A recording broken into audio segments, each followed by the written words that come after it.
Well, jeepers! You're listening to Smash or Pass. Hello everyone, welcome back to another interview on the JayBee and Milly channel. I am JayBee and joining me is Sophie. Hi. And our special guest that we're going to be interviewing today is Mr. Neil Ross. How are you doing today? I'm doing just fine, folks. How are you? Very good, thank Good, you. I fine. have to say, I've recently had the absolute pleasure of listening to your book. I listened to it via audiobook, vocal, Recall a Life in Radio, and voiceover. Absolutely loved it. Oh, See, I have a visual aid. that's absolutely perfect. I just couldn't believe my luck because normally I can't find these things to listen to in the UK, but over here it was so easy. I just went into iTunes, typed in Neil Ross, and I could download it with quite a lot of ease. So I did enjoy it a lot. And I guess I've got a few questions to ask you about the book first and foremost, if that's okay. Sure, anything you like. So your book details an amazing and rich career within radio, and I guess from our introductory point to you would be through voiceovers and stuff. But do you feel that without doing your radio work, you would have pursued voiceover into animation and stuff? That's an interesting question. I think it was sort of a double-edged sword. Radio, I started out as a disc jockey production guy, and let's focus more on the production side, which had to do with producing commercials and promotional announcements and that sort of thing. And I discovered that I was actually better at that than the live DJ stuff. I was a decent DJ, but I really shined in the production studio. And most of my colleagues detested that work. It bored them. They didn't think it was glamorous. I thought it was fun to edit tape, choose music, try to voice something that conveyed a particular emotion or mood.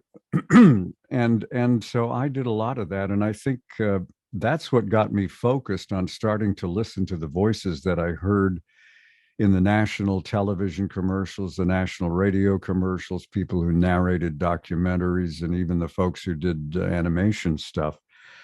And I began to wonder who they were. And I had a working theory that they were on-camera people just doing this stuff on the side, which was probably true in some cases. But it wasn't until I discovered that voiceover existed as a separate and complete industry unto itself. And then I thought to myself, I've got to get into this. And it took some years and some struggles, but eventually I did. On the other hand, I learned some bad habits in radio that I had to get rid of to do voiceover work, which I can talk about or not. That's up to you. But so, as I say, it was a double-edged sword. And would I have ever even, if I hadn't gotten into radio, I don't know what the hell I would have done with myself. I'm utterly useless at doing any kind of work that I don't enjoy.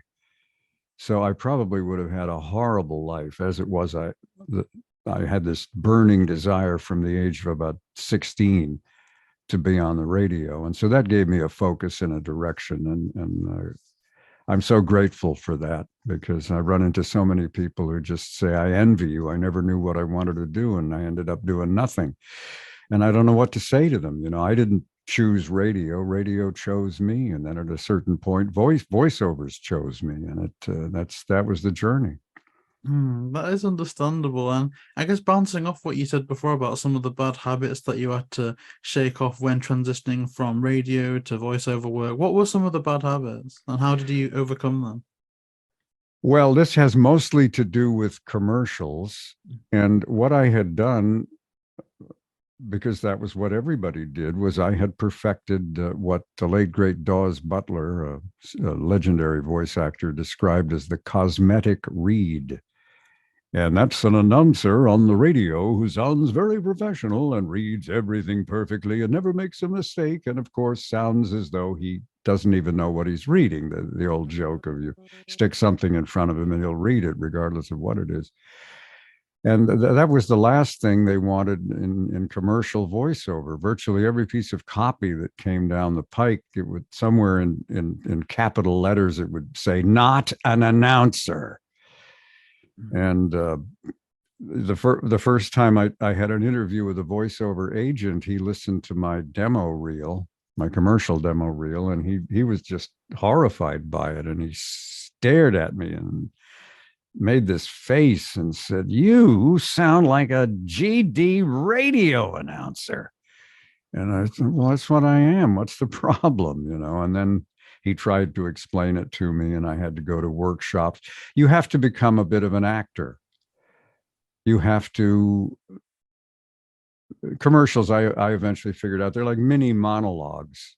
You're in a play and you have a monologue, and the problem is you don't really know what led you up to this moment and why.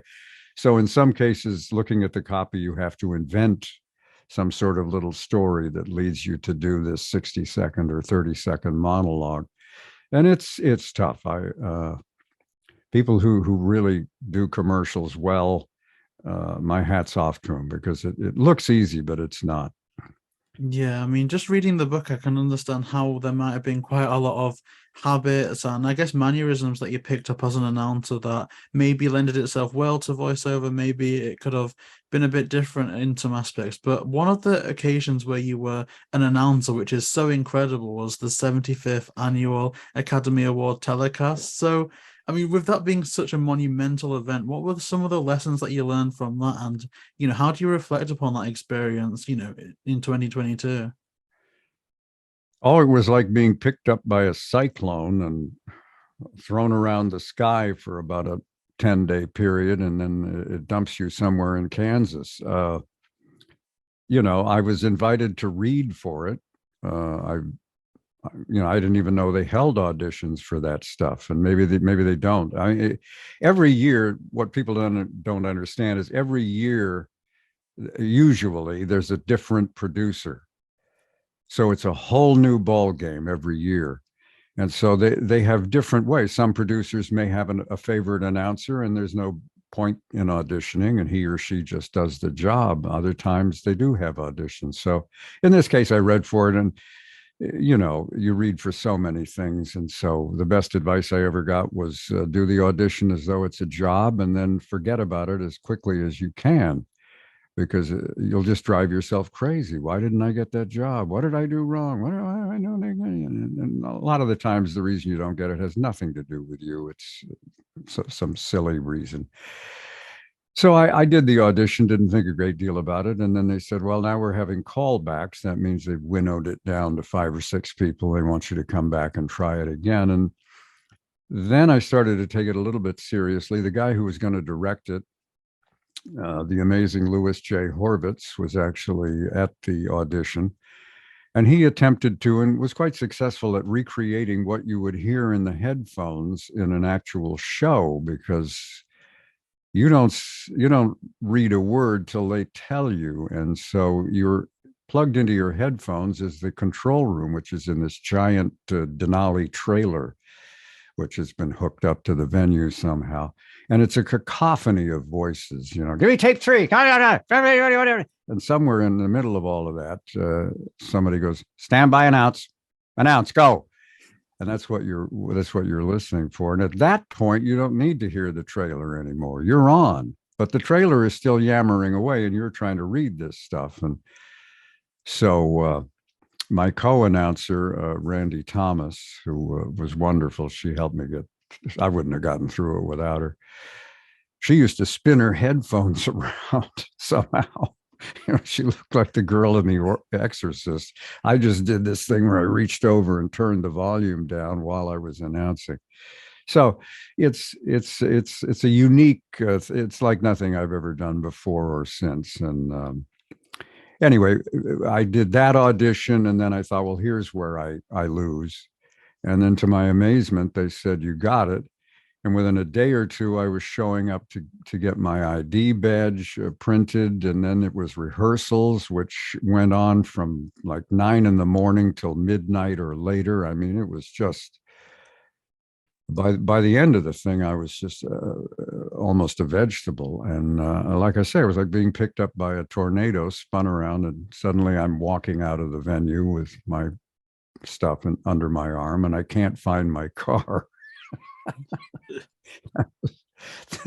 the place where they do it, I think they're still doing it. At the time, it was called the Kodak Theater in Hollywood. I'm not sure. I've forgotten what I can't remember what it's called now. I'm spacing it. But anyway, the parking structure below there is really deceptive.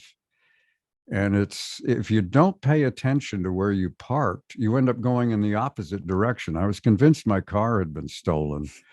And finally, some guy came with a uniform, came wandering by, and what's the problem? He said, "Oh, I know it. Go that way. Your car will be there." This happens all the time. And sure enough, he was right. So I got in the car and went back to normal life. But it was quite a ride, I'll tell you. It's the most pressure I've ever felt, obviously. I mean, you're sitting there with this microphone in front of you and this little red button, and every time you push it, you're on worldwide. And, you think if I screw up, I'm not only screwing up in front of the entire world, but also the cream of Hollywood sitting in the auditorium. So not much pressure there, folks. I mean, I could not imagine, like, I guess in like the situation that I'm in now, like the comfort of knowing that if I say something wrong, I can just chop out and stuff, but doing something like that live in front of a massive audience, I just can't explain. And you've got so many like interesting stories and kind of chapters in your life to build you up from, where you started and where you are now. And I could almost say that was enough to write a book, but of course you in fact have. Yeah, I did. One thing that you detail in that book as, someone being one of the main influences, both for you and also, that kind of whole scene at the time was Elvis. And to that end, I have to ask, have you seen the recent Elvis movie? And how do you think it captured, if you did see it, the vibe? No, unfortunately, I have not. A good friend of mine demanded that I go see it immediately, and I'm a little COVID shy still, so I'm not going to theaters. I'm going to have to wait, I guess, till it's video on demand. He thought it was marvelous.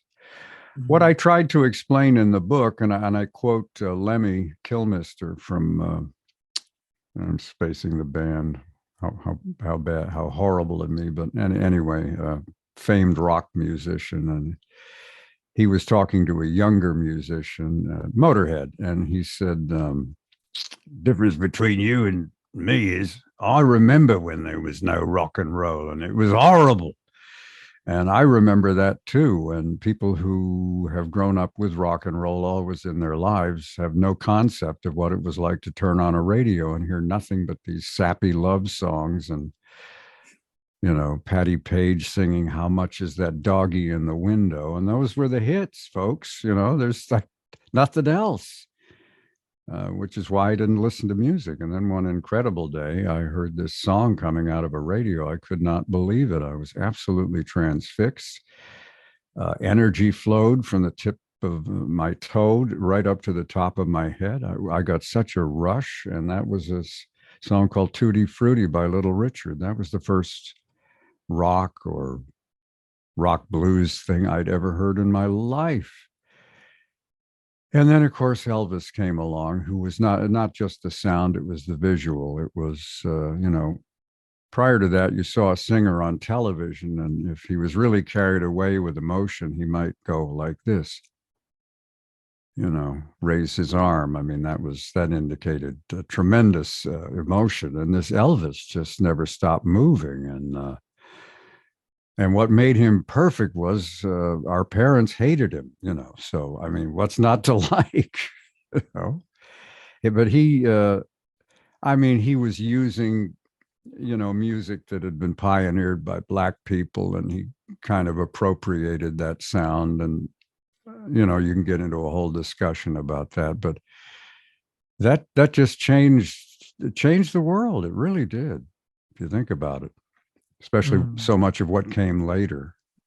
Yeah, absolutely. And again, just going through the book, it was just amazing to kind of get a glimpse into that, because obviously, at the time that I grew up in, it's so easy now to listen to music, but of course it wasn't back then. You had to look for radio stations and everything. So it really is an incredible insight to how things were. Absolutely. And And you mentioned in your book a lot of the kind of people that inspired you and influenced you throughout being DJs and music. But in terms of voiceover, like, did you have any like voiceover actors? I know you mentioned Dawes Butler that you were familiar with at the time and you kind of looked up to.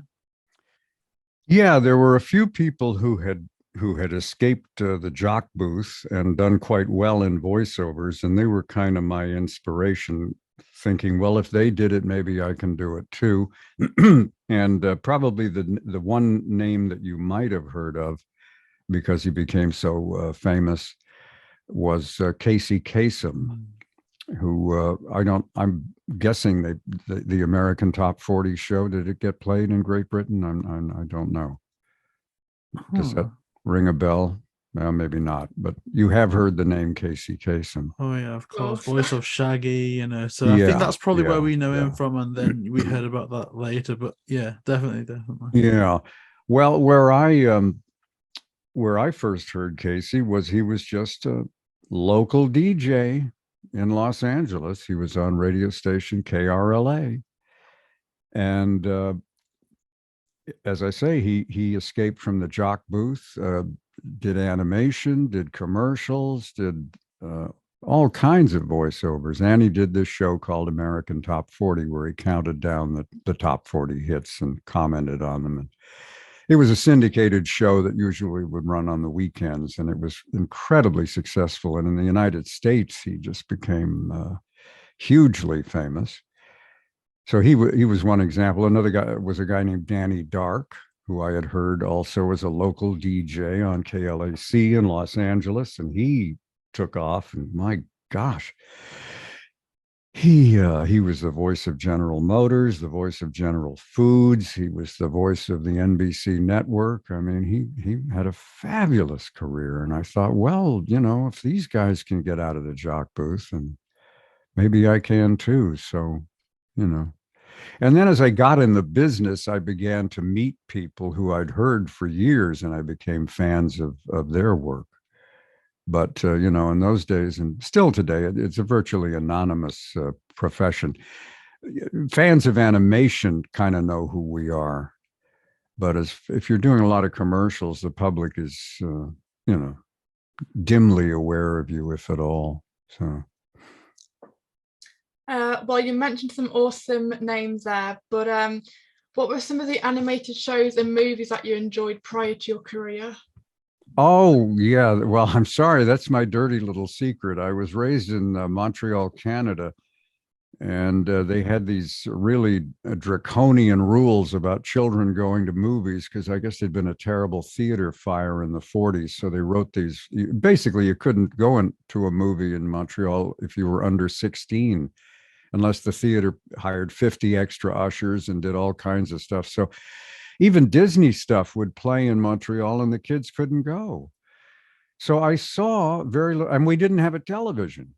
So I saw very little animation. And by the time I did get access to a television, I'd sort of outgrown all that stuff. So I am not a fan of animation, sad to say.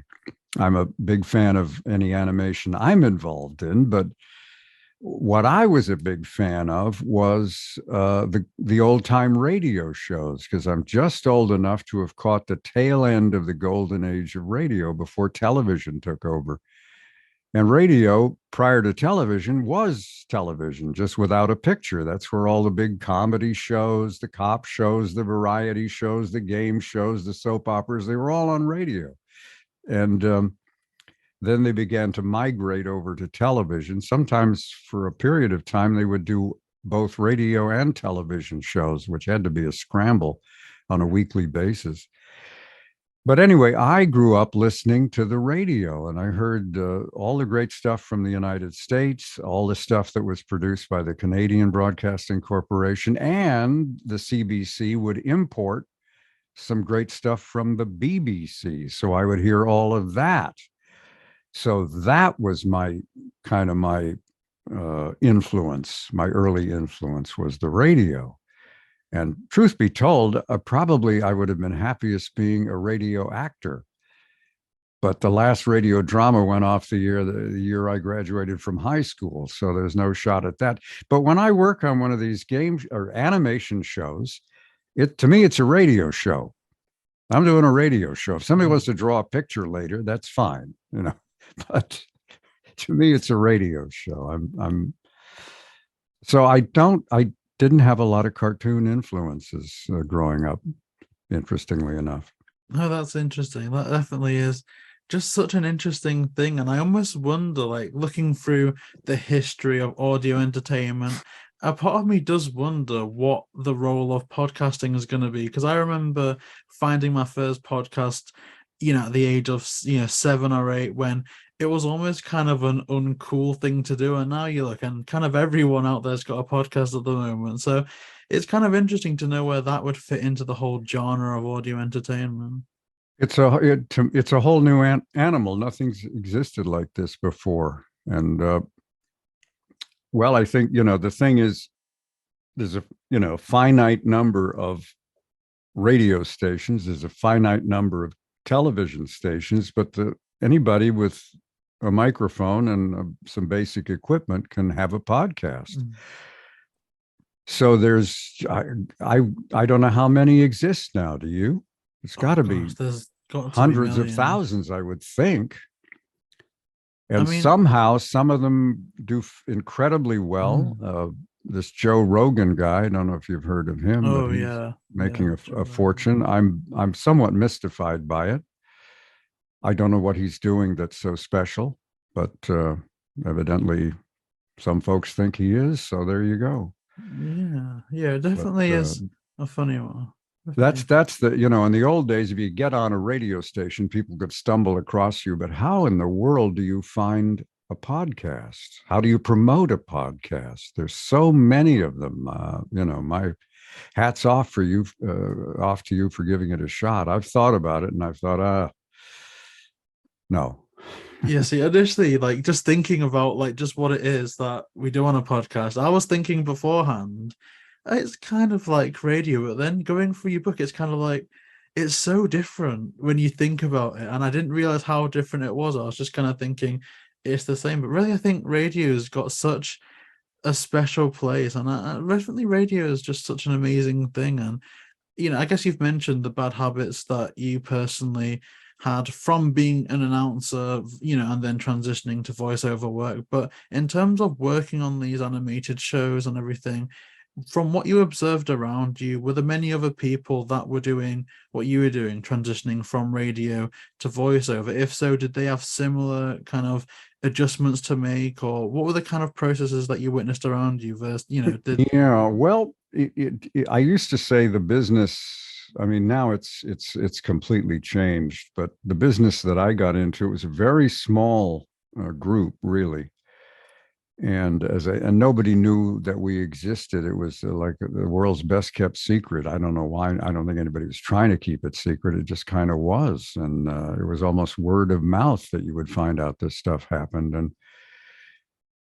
I used to say it is sort of, it consists of actors who have learned a little bit about announcing and announcers who have learned a little bit about acting. But you would run across all kinds of people. You would run across stand-up comedians, writers. Almost no one in the old days just started out in voiceovers. They all had a backstory like mine. Mine was radio. Theirs was, I wrote for this show. I wrote for that show. Somebody said, you got an unusual voice. You should try voiceovers and that kind of thing. And the only person back then, and you may know this name, he's very big in animation and many other areas. He's the only one I know who started out in voiceovers and has never done anything else, and that's Corey Burton. I don't know if that name rings a bell, but look him up. Incredibly talented guy. Somehow he found out about the voiceover business when he was in high school. And he took Dawes Butler's class when he was a kid. Dawes said, well, I guess you can come up, but I have to get a written permission from your parents. So he got that. And he's the only one I knew back then who didn't have some other profession before they got into voiceovers. He was, and now I'm sure there's a lot of people who've just gotten into voiceovers first shot out of the box, because it's so well known now. Everybody knows about it, and God knows everybody and his uncle is trying to get in the business. It's just ridiculous. Definitely. But that was kind of the way it was in the old days. Everybody had a backstory. Well, you've mentioned a lot of inspiration, but as we've discussed, we loved your book and highly recommend it to our listeners today. But in terms of the book, what inspired you to write it? Well, I kind of fell into it in a weird way. It started out, it was going to be a monologue that I was going to perform. I thought I was going to, go to comedy clubs and theaters, and I began to write this monologue. And at a certain point, I realized this is, far too long. And what am I doing? And I didn't want to quite admit to myself that I was writing a book, because I didn't think I could write a book. So I played a game with myself. I said, I'm just writing this chapter. And after that, who knows? And I would sit and think about a chapter for a long time. And then at a certain point, I would reach critical mass and lunge at the keyboard and try to type it all up before I forgot it. And that process, I kept thinking of new chapters. And at a certain point, I said, well, obviously, this is a book. Who am I kidding? And by this time, I could see the finish line. And so I went ahead and finished it. You guys ever heard of the Goon show? Yes. Yeah. I don't think I ever watched any, but it was referenced so many times by a lot of my high school teachers. Whenever someone was like mucking about, they'd go, oh, this is like an episode of the Goon show. Yeah, I was going to say that was one of my early influences. It was a radio show. 3 guys, one of whom would go on to become a huge movie star, and that was Peter Sellers. But at the time, he was a complete unknown, and the show was just amazing. It's worth. I'm sure. I know it's online. You can find it. It's there's no way to describe it. But Sellers played, I don't know, 10, 12, 15 different characters. And sometimes you could tell it was him, and sometimes you couldn't. But he was just so good at it, and even though the characters were absurd, he made them real somehow. You could see them in your mind's eye, and that's the trick in animation. It's not just doing a voice. You have to make that voice live and be believable, as absurd as some of these characters are. And that's where the acting comes in, and that's the part that people forget. They think, oh, I can do animation. I can do a voice. Yes, but can you act that voice? Can you convey an emotion through that voice? Can you make that voice a real person as opposed to a voice? That's the trick, and that's what Sellers was so good at. So, I mean, I think everybody in Monty Python has credited the Goons as a huge influence. It's worth Googling, as they say, and I think you'll be pleasantly surprised. It was an amazing show, and I don't think it would have. They might have been able to animate this stuff, but it wouldn't have worked on television. It had to be on radio, and the theater of the mind. Because I guarantee you, if you ever get a chance to sit down and listen to some of the really good old radio shows, your imagination will do things that no movie maker can replicate. What you will see with your mind's eye, if the show is well done, beats anything that's ever been on the screen. It's a lost art, but it's worth investigating. We have a satellite radio service, which I don't think is available in the UK. I know it's not, called Sirius. And it's actually a radio station bounced off a satellite. And they have a channel and they play nothing but these golden age of radio shows. And I sit and listen to some of them, and it's just wonderful. And I think you can find a lot of them online. As I say, it's worth making the journey. I think you'll be pleasantly surprised by some of it. We'll definitely be sure to do that. And I think the closest thing I had to, like, I guess the traditional quote unquote radio experience was listening to stuff like the Ricky Gervais show, which I think they did go on to animate. But like you say, I think what you see in your mind when you build up things, it's a bit like reading a book in many ways. You know, sometimes the movie adaptation can crumble what you originally thought, the relationship you had with a certain character, to a point where, for all there's merit in adapting things, like your own initial, what you take and interpret from the art form, it will always kind of win out. So definitely I can see that. Going back to the book, like you said, you know, everything that you do it because you love it. We managed to listen to the audiobook, narrated wonderfully by yourself. How long did it take to narrate the book, and what was the experience like?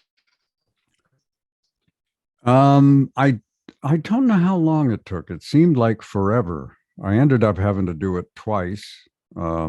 First time around was not up to snuff technically, nor my performance. So I had to regroup and do it again. I would get up really early in the morning when it's quiet around here and bang out a chapter. And I did that for, I don't know, months. And it's people who that's the only book I've ever narrated. I don't think I ever want to do another one. That's work. I mean, I got so frustrated, I almost fired myself. So people who do that stuff, my hat's off to them. It's hard work. And, but I'm glad I did it. You know, I had to do it. I won the audition. So. Well, talking about audiobooks, we might already have the answer, but beyond your book, do you have any aspirations to write books written by other authors? As I said, it's so much work. You know, I suppose if enough money was involved, but I don't think they pay the big bucks to the plain rap people like me. You know, if you're a celebrity, you can get some real money for narrating a book, but us regular folk, it's just too damn much work, you know. Definitely sounds like a tough gig. But in the future, do you have any plans to write another book? If so, do you see it being along fiction or non-fiction? I actually am writing another book at the moment, but it's not my book. It's a friend's autobiography.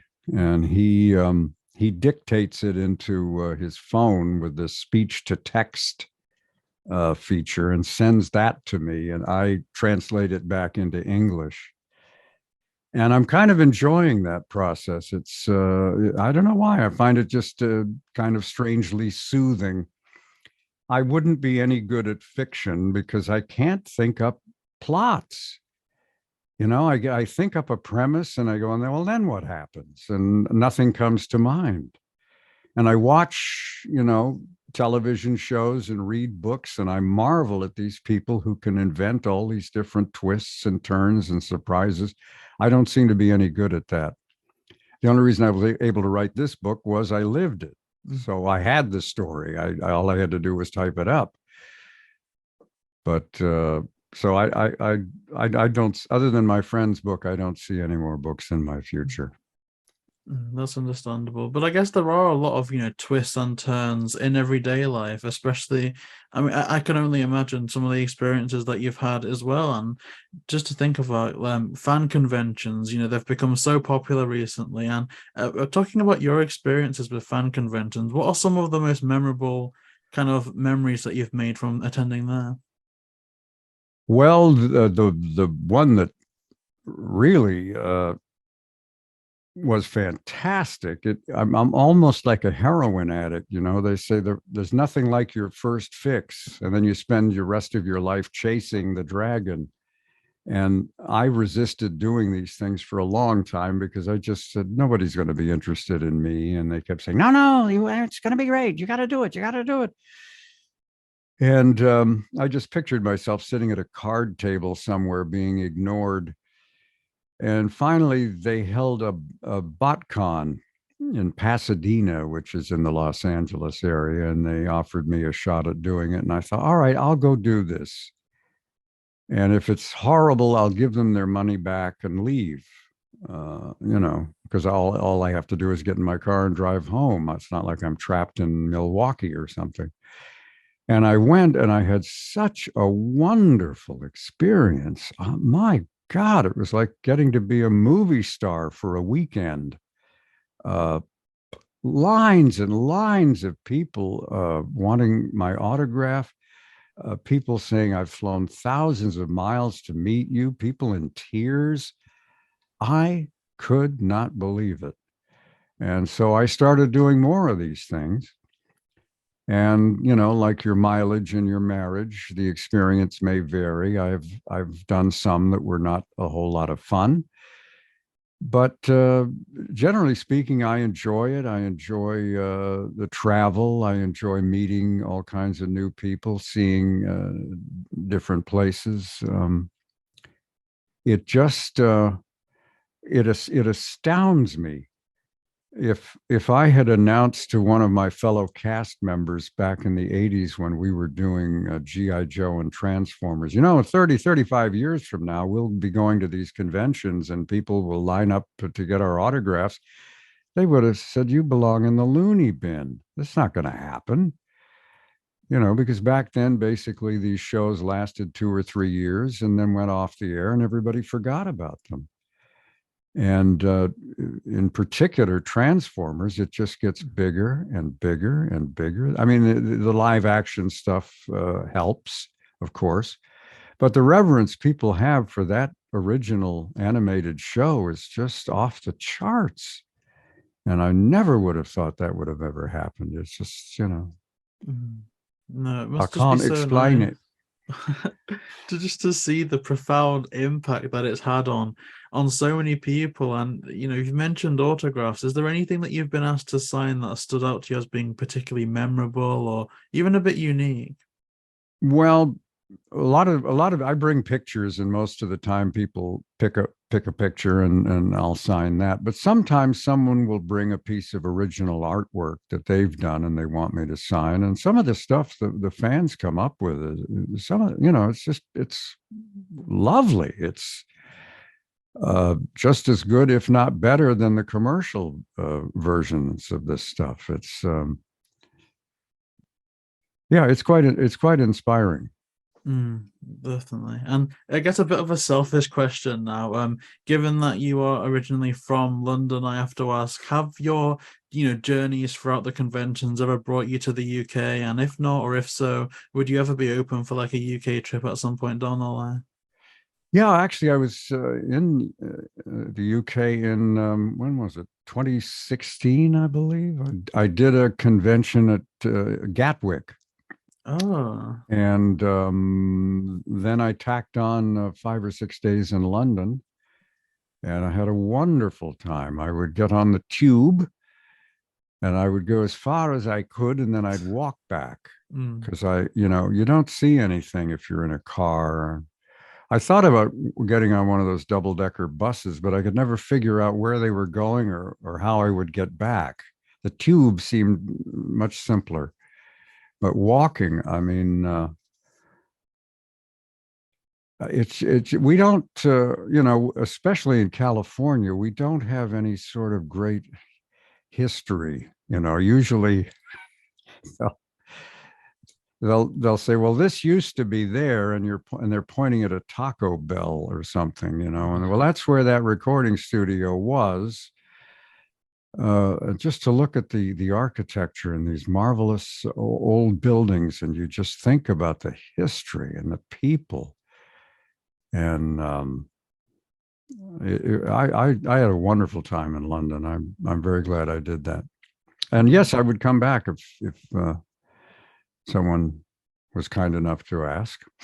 London is just such an amazing place. Being from the UK, a part of me wants to go there every weekend, but we're quite far away from it here. But it's always a treat to go there. And I guess just touching upon some of the animated works that you've done that I love just so much. It's your portrayal of Norman Osborn in both, I think, the 80s TV show of Spider-Man, and then I think you reprised that role later on down the line several times as well. Do you remember what it was like, being Norman Osborn and voicing that character? I don't really have a I don't have a really clear memory of the first time I did it. That was for an iteration of Batman that was recorded in the early 80s. And at the time they split the part, somebody else did the Green Goblin. I just did Norman Osborn, and I really don't have any memories of that. But I do remember Batman, the animated series that was done in the mid-90s. And again, I got to be Norman Osborn and the Green Goblin. So that was fun. Oh. In fact, I think it's still up on YouTube. There's a scene that I did where Norman is looking in the mirror and he's sort of changing back and forth from himself to the Green Goblin. And it's a pretty good scene. I didn't know it was up there. Somebody sent me a link and I thought, I hadn't heard or seen any of this stuff in years. And I thought, well, you know what? That's not bad. Yeah, and they wanted to know if I'd done the whole thing live or if I'd done it in pieces and had it cut together. And I honestly don't remember. But I do remember those sessions with Tony Pastor. He was the director, and he would ask for many, many takes, and I would be up in that voice, and I would leave many a session with a headache. But it was worth it. I mean, we got a pretty damn good show, I thought. Yeah, definitely. And I think it makes a difference when the person, the actor behind Norman is also the actor behind the Green Goblin, because one of the most compelling parts about that character is it's the duality of nature, it's the duality of man, it's both sides of that same coin. And so for it to be the same person, I think makes all the difference. And with there being like a resurgence in superhero and like Spider-Man related animation, they're currently working on a Peter Parker kind of prequel animated series. So if you were ever asked to come back as Norman Osborn at any point, would that be something that you'd be open to exploring again in the future? Oh, sure. Absolutely. I'm open to just about anything. It's usually when they do something, when they reboot something, they wanted a whole new cast, they want a whole new look. So odds are that won't happen, but sure, I'd be open to it. No problem. Well, other than Spider-Man, you've done other Marvel shows, for example, Iron Man and Fantastic Four. For any of these shows, did you have any background information on that universe via comic book or other mediums? No, it's funny. Not talking about those particular shows, but talking about Transformers. I'd never heard of the thing. And I was doing, and G.I. Joe and Transformers were recorded more or less at the same time, or in the same time frame, I should say. And so I was working on G.I. Joe, and it was being directed by Wally Burr. But he was also directing Transformers at the same time, same studio, same everything. And I didn't know about that. And my agent said, Wally's got another show. Do you want to read for it? And I said, sure. And I got the first part in Transformers. I forget which one it was, but anyway, I showed up and I didn't have a clue. There was nobody handed you a thing and said, here, read this, it'll describe what's going on. And no, you just got thrown into the studio and you just had to rely on the director and your instincts. And as I tell fans, initially, you folks knew far more about this show than I did when I worked on it, So none of these shows, do they give you what's known in the business as a Bible? Usually if you're on a live action show, they ask you to read the Bible, which is basically a complete description of the show, its characters, it's this, it's that. But we never got any of that. They just... show up at 9 and go, And it's actually good training for game work, which I'm doing a fair amount of these days. Because with games, you don't have scenes, you don't have characters talking to each other usually. You're just doing these lines that are somehow going to interact with the player. And in a lot of cases, you don't have a clue what's going on. And sometimes the director doesn't even know. So you just kind of rely again on your instincts. And sometimes people are surprised at how easy that is for me. And I say, well, I trained for this job working for Wally Burr, you know. So you have played a variety of other characters over the years. For instance, Constable Who in the Kung Fu Panda series. That character is quite a distinct look for shows like that. Are you typically given concept art of the characters you're auditioning for?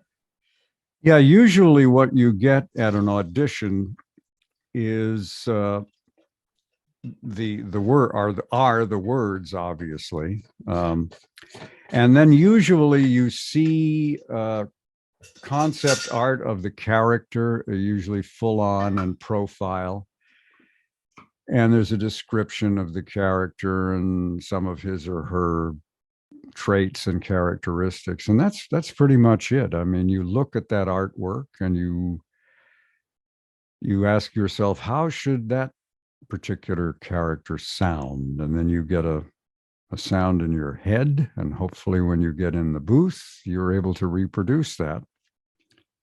And then you hope they like it. And that's auditioning. Oh, wow. And about the auditioning process, a lot of our audience are actually aspiring voiceover artists and actors. So what would your advice to them be about preparation for auditions?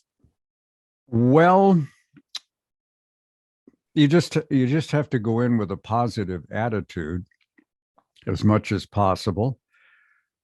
And just try to free yourself from all the negative stuff that's rolling around in your head, and just there's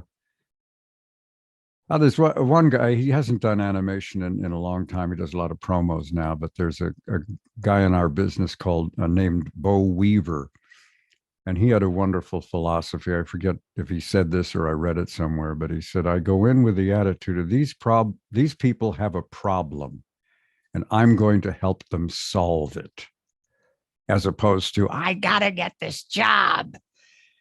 His attitude is one of service. How can I help these people achieve what they're trying to achieve? And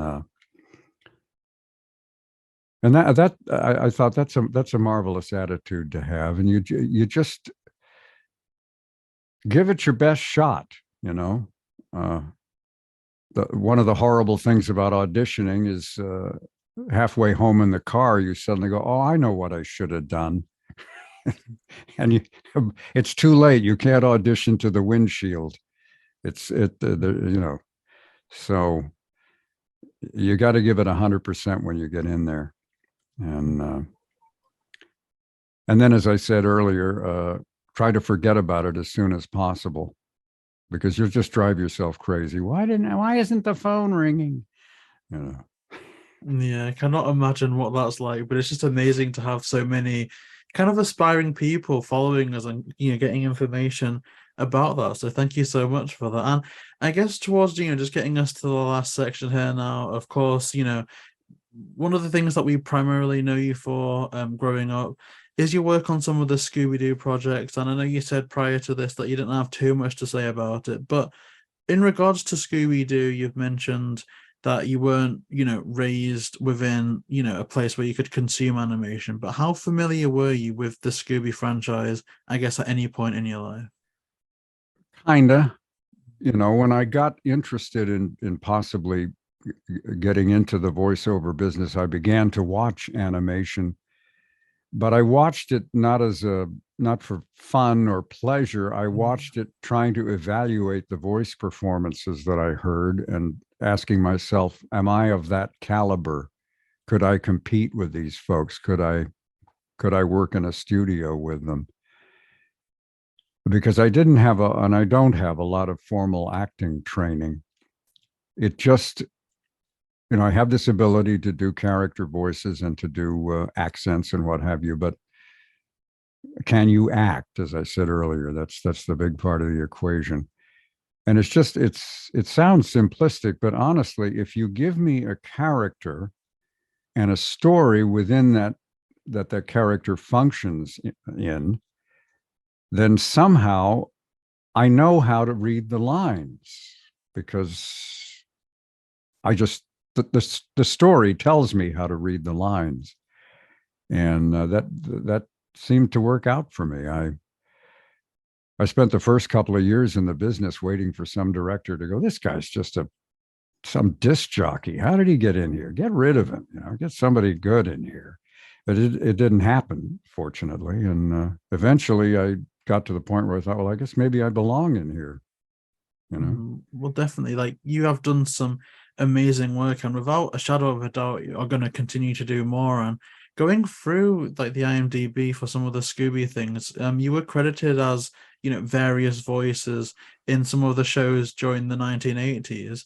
Now, perhaps not specifically about Scooby Doo, but do you remember what those may have entailed, or just in general, what does the various voices credit tend to mean for you work wise?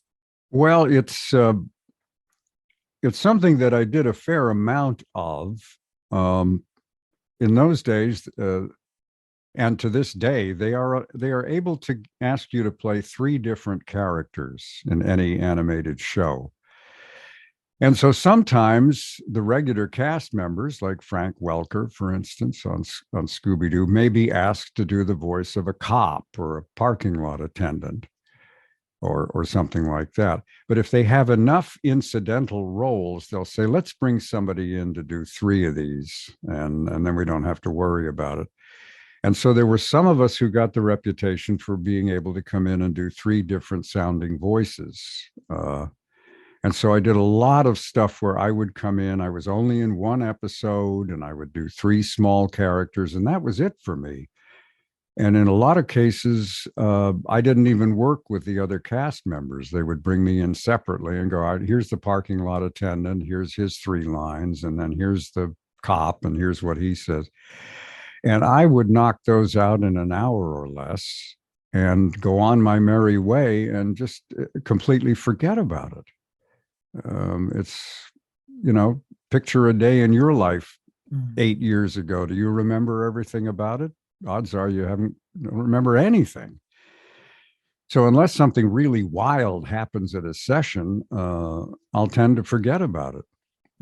Obviously, if I'm a regular in the cast and we come in once a week and we knock out 65 shows, then I got a lot of memories, But in a lot of cases, as I say, I just came in and did these incidental roles and was on my merry way. The only 2 Scooby Doos that I remember, I know I was this New England mayor. Yes, in The Witch's Ghost. Who, as I recall, ultimately turns out to be the villain. Hope I'm not, there's a spoiler, boys and girls.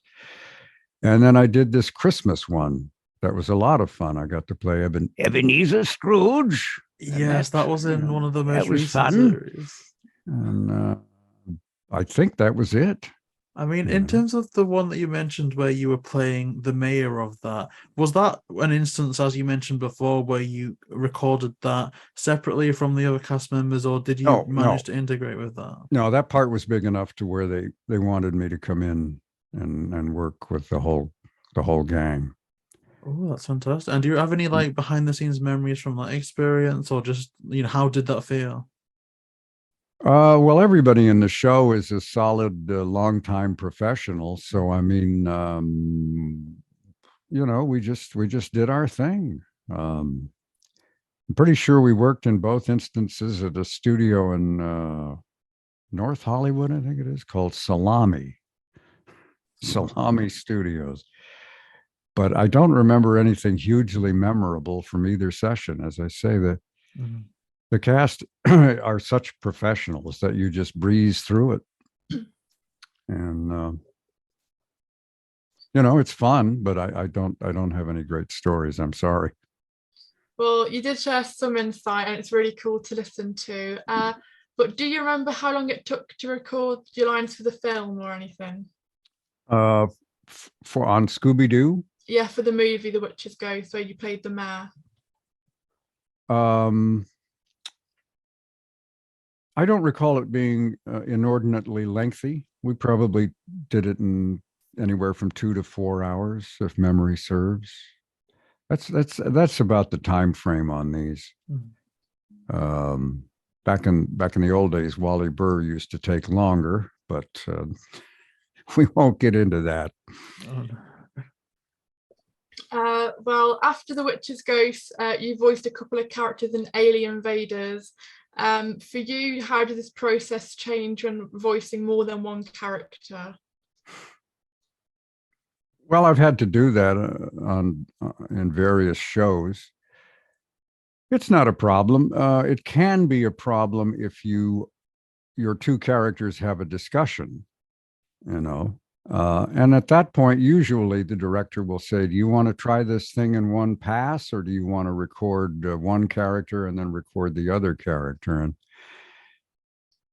sometimes I'll say, let's try it in one pass, and sometimes I'll say, let's do it separately. Just kind of depends on how I'm feeling. But it's not a huge problem. And I tell one story. It's sort of hard to explain, but it's about Frank Welker working for Wally Burr. And in animation, some shows will allow it, but most shows, they don't want you to overlap. In other words, they don't want you to jump in on the last syllable of the preceding actor's line. They need a split second of separation between the two lines in case they need to slide something around for the picture. So the one big rule in animation usually is no overlapping. So Frank Welker had to do a scene with himself. I think this was for Transformers. And his two characters were having a huge argument. And Wally said, do you want to do these separately? And Frank said, no, I can do this. And off he went, and it was breathtaking. I mean, he was just one after boom, boom, boom, boom, boom, boom. We're all standing there with our jaws hanging open. And Wally suddenly goes, oh, stop, sorry. Because he was not looking at us. He never looked at us. He always looked down at the storyboard. And he had forgotten that Frank was doing both parts. And he said, no, we got to go back. We had an overlap. And we're all screaming at him, Wally, it's all Frank. How the hell can he overlap himself? Yeah. And Wally's, oh, yeah, I guess you're right. Oh, I'm sorry. Oh, Frank, do you mind doing it again? No, Frank. For a guy as talented as Frank Welker is, he is so damn nice and humble that it's, if there's anybody entitled to be arrogant, it would be Frank. And he's just not at all. He's I've seen him under pressure, and he just smiles and says, okay, well, let's try it again. That is incredible. I always kick myself to this day. I was this close to meeting him last October in Edinburgh, actually. But that whole event ended up getting postponed to this year because of the pandemic and stuff. But just getting so close. Hopefully one day, though. Yeah. That's amazing. Well, if you do get a chance, you won't be disappointed. He's a lovely guy. He really is.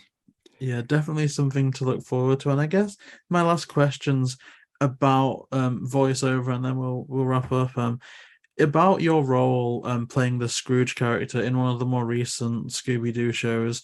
Do you remember how this came about? Was it like an audition process? And once you were voicing that, do you remember who you kind of interacted with behind the scenes, be it John Colton Barry or any voice directors? No, I do remember that session. I think I'm correct in saying I did not audition for it. The director's a woman I've worked with quite a bit in the past, and she just more or less assumed I would be able to do this, and so they booked me, and I went. I worked alone. As I recall, I actually had to ADR some of the lines to already existing video for some reason, and then the rest of it, there was no video, and we just did it in the clear. But I did not work with anybody else. I did that all in a solo session. That's fantastic. I mean, I guess. I'm sorry. No, that's all I remember about it. Well, that's absolutely perfect. And I guess just to get in the process of wrapping up now, in terms of the future, do you have any like upcoming projects or ventures that you can talk about? Unfortunately, no. They ask us to sign these non-disclosure Oh yeah. agreements. I'm sure you've heard this a million Mm. times, and I've signed so many of those, and I can't remember which shows are involved. I'm Oh just gosh. afraid to talk about anything because then they'll come and take my house and my firstborn child. And Oh I'm no. doing a game. I'm announcing on a game show here in the U.S., but I don't think it plays in the U.K. Maybe it's called Press Your Luck. You ever heard of that? Oh, I don't think No. I've Okay. heard of it. Well, I'll try and keep an eye out there. I'll try and well, keep an eye out. you know, uh, but that's about the only thing I'm allowed to talk about Mm. at this point. You'll just have to check the credits, assuming you're good enough at reading those as they zip past. I don't know why they even bother anymore. I mean, who the hell could? First they speed them up and then they stick them over in the corner. I mean, nobody could read the credits anymore. Why? Well, I'm Oh, going off into a oh, well, rabbit now hole. with streaming, when the second the credits roll, it's advertising the next Yeah, episode. So not only are yeah, the credits yeah, super quick, but it's quick, and it's yeah. like, no, stop. We want to see this stuff. Oh. Well, you have hinted at some upcoming projects. So where is the best place to keep up with your work and, of course, purchase your book? Ah, well, I'm so glad you mentioned the book. I will once again do my visual aid. Um, I have a website. It's really not designed for fans, but they're more than welcome to visit it if they want. It's really there for buyers to listen to voiceover demos. But as I say, if you're a fan and you want to do that, that's fine. And that's cleverly called neilross.com. Paid a consultant a fortune to come up with that name. neilross.com. If you want to know about this puppy here, which even if you don't like the book, look at that. I mean, what an ideal doorstop this would make.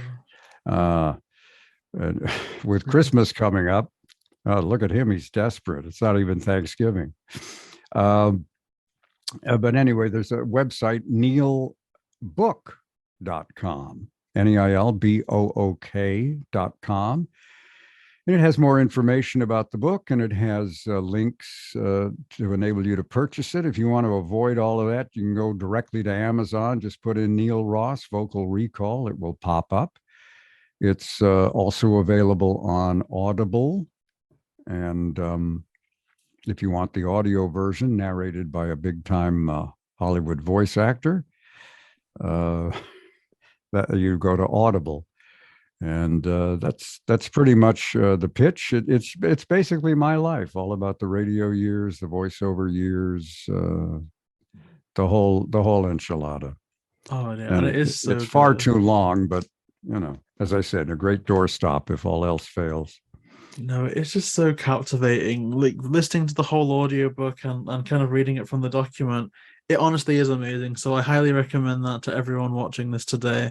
All of the links that you mentioned just then will be in the description down below for people to check that out. And yeah, I guess that wraps us up for today. Thank you so much for being so generous with your time and agreeing to come on the show today. It means a lot to us, and it's just such an honor to have you here today. Oh, my pleasure, guys. I enjoyed every moment of it. Believe me. Well, So thank you thank so you for inviting much. me. Thank you. Not at Thank all. you. And thank you so much to everyone for listening to this today. You can find all of Mr. Ross's links in the description down below, as I said. And of course, all of Sophie's links in the description down below. Amazing Instagram account. So do go follow that and all of our link trees there as well. So if you do want to see more interviews like this, then please like, comment, and subscribe. And we will see you next time.